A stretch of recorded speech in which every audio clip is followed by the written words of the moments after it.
Infanteri Angkatan Bersenjata Rusia baru-baru ini berhasil menghancurkan posisi kelompok militer Ukraina.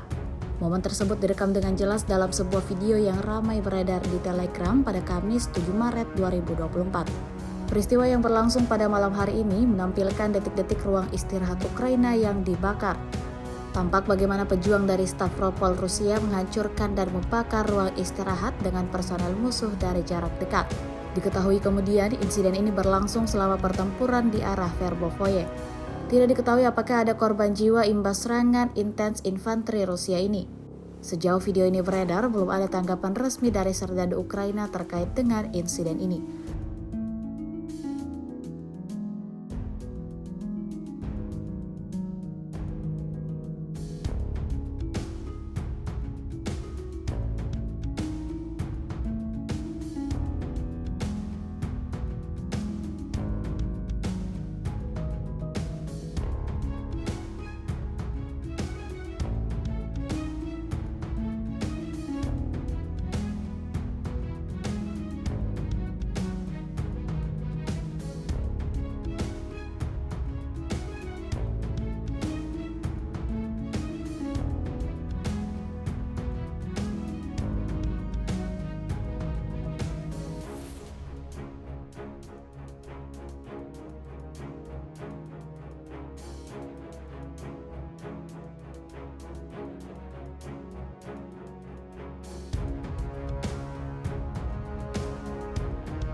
X sekarang menghadirkan lokal menjadi Indonesia.